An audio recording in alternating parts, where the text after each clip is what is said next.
Hi guys, welcome to Jet Set and Go with Agata. I would like you to introduce yourself to my audience. Sure. So I'm Agata. I'm very passionate about aviation. I used to work as a cabin crew for Emirates Airline. I started in 2012, and this is where my passion actually started.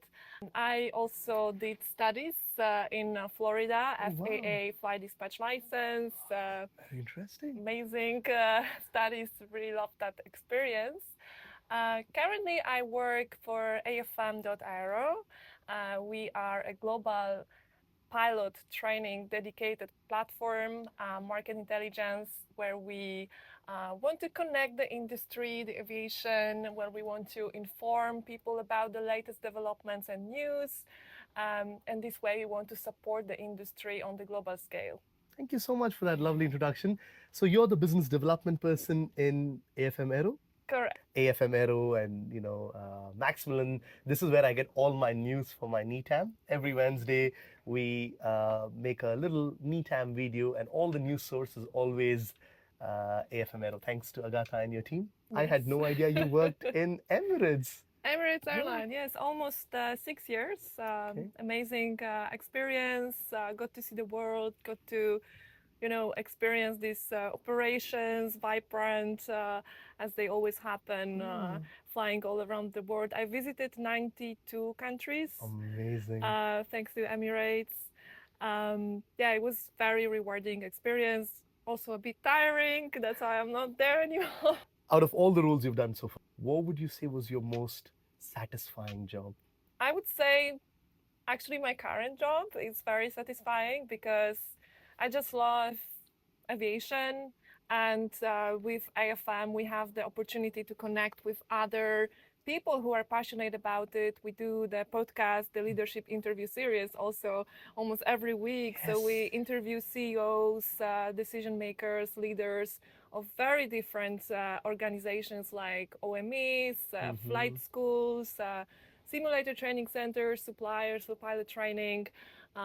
So we want to, bring the world closer, what other leaders think, their views, perspectives Oh, about the that's pilot an amazing training. thing what you guys are doing, because I literally call you guys the LinkedIn of the world of aviation, right? You're literally connecting people. When you go back a few years, right? When you were 17 and 18, what did you think of doing? Were you always someone who wanted to enter the world of aviation, or was this something which just happened randomly? Mhm. So I come from quite a small town in Poland where there was a factory of helicopters. Oh, wow. Right now, Leonardo took over that factory. So we always were going to some air shows that were organized every year Hmm. of the helicopters in particular. But when I was around 15, 17, I wanted to be oceanographer. Oh, wow. Very. So, literally from the skies to the deep To the oceans. sea. Yeah. Okay. Exactly. And even my master thesis was about the maritime law and law Oh. and maritime security. But Very contrasting fields, right? I Yeah. know.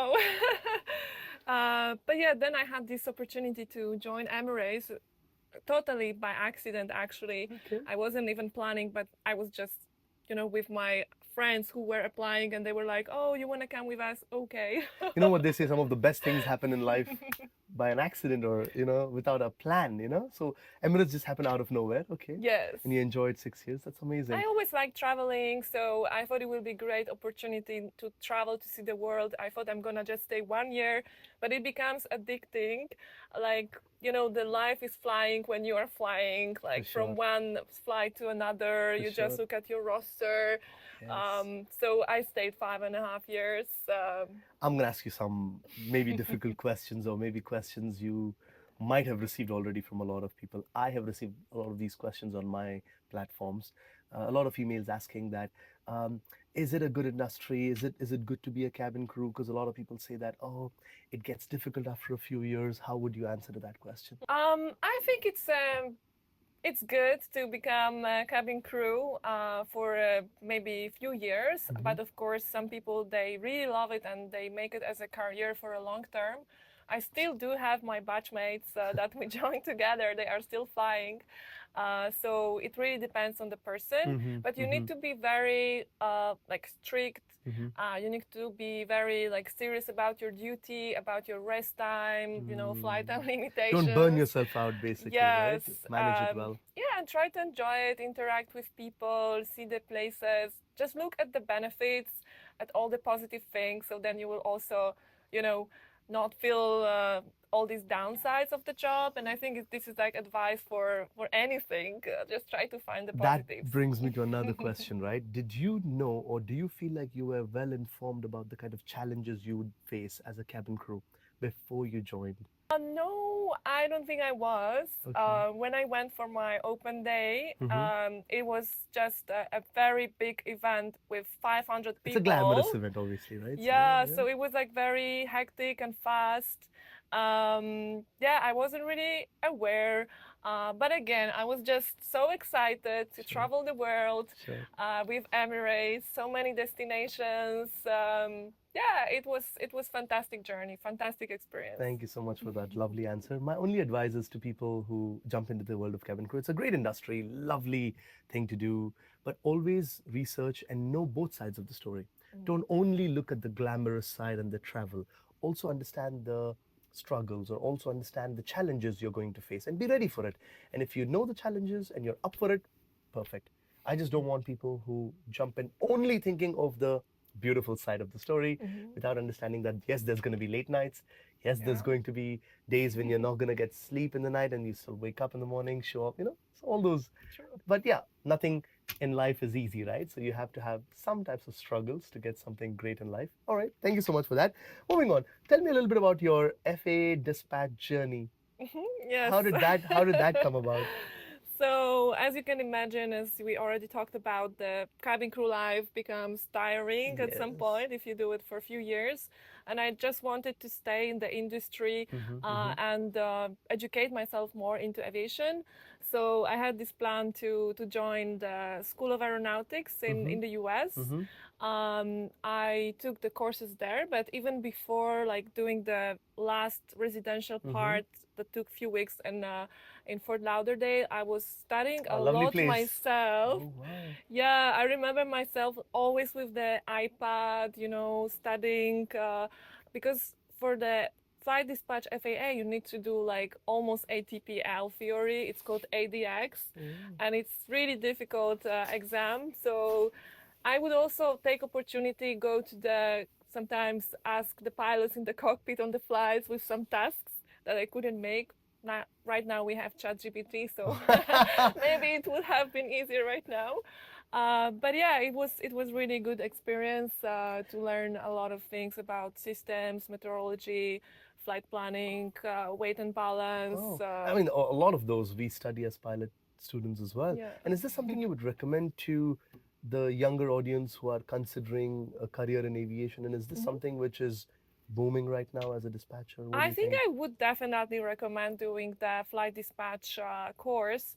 I even had some not colleagues, the batchmates over there in the school, Americans, and they want to be a pilot, but they need to like work their hours. So they would start with flight dispatch, work as a flight dispatcher. In the Very meantime, do interesting. their hours on the Very interesting. side Yeah, but to that's become great, pilots, and they That's already have this understanding, the culture. sure. Yeah. Now you're in a position where you get to deal with flight schools from around the world. You're in touch with CEOs and you've interviewed a bunch of them. I see you always going to major air shows around the world. Might look at you and they want to ask you, how do I become like you? How do I reach a position where I can do all of the cool stuff you're doing right now? What would you say to those people? Yeah, I think that's like a question for maybe almost any job in aviation. Like, if you really like it and if you're very passionate about it, you will not feel like you're working. You will feel like you are enjoying it. Like, you must be curious as well, like what's happening, what are the new technologies, what are like just like recent news, for example, about the approval for the simulator for EASA with Vario. Yes, yes. That's like, yeah, I think that if you really, really are into something, you should do it, like no matter what. And it applies to women and men. Sure. But I also like cheer for more and more women in aviation. There are many scholarships as well offered, particularly just to women.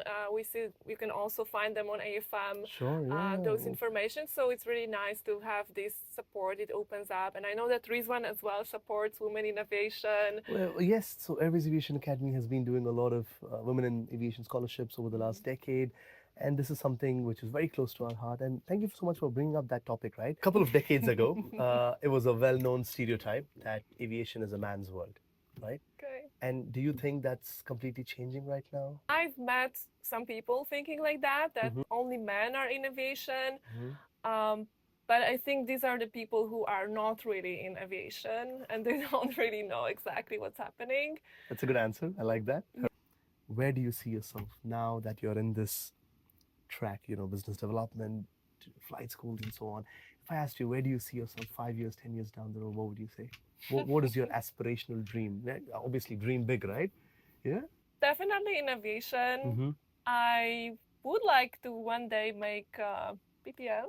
Okay, you want to become a private pilot, right? Okay. Yes. That shouldn't be very difficult. That shouldn't be very difficult at all. I 3 to see a 5 lot of months. nice programs on AFM, nice scholarships too, but and nice offers. Maybe a commercial pilot one day, or just a private pilot? I think I would stick to the small aircraft rather. I don't want to go back to airlines again. Okay. Layovers, turnarounds, etc. Just rather recreational. Trust me, I feel you, because that was also one of the biggest reasons why I never applied for the airlines. See, airline life is great for certain people, but for some people like me and you, there's a few of us who may not enjoy that. So it's not for everyone. Or maybe for some time. Yeah, or for a while, and then it gets a bit difficult. If you're a very family-oriented person, if you want to stay in a place for a long time, there are some ups and downs, right? So yeah, anyways, but thank you so much for that. And Thank you. I hope you get your private pilot license very soon.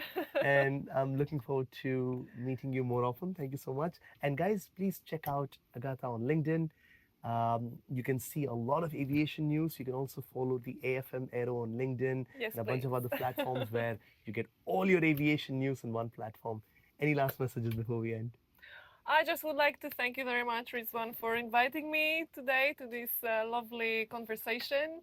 And yeah, I love watching your podcast too, your news, and I'm very, very excited to be here. Thank you so much. If you haven't seen it yet, guys, please check out the NETAM we recorded a while ago. Every Wednesdays we come up with NETAM. Obviously, news source is AFM. Excited to be here. Thank you so much. If you haven't seen it yet, guys, please check out the NETAM we recorded a while ago. Every Wednesdays we come up with NETAM. Obviously, news source is AFM. And thanks to the AFM team once again. Thank you so much for being on my show. Jet, set, go. Stay tuned. More interesting podcasts coming up very soon. All right.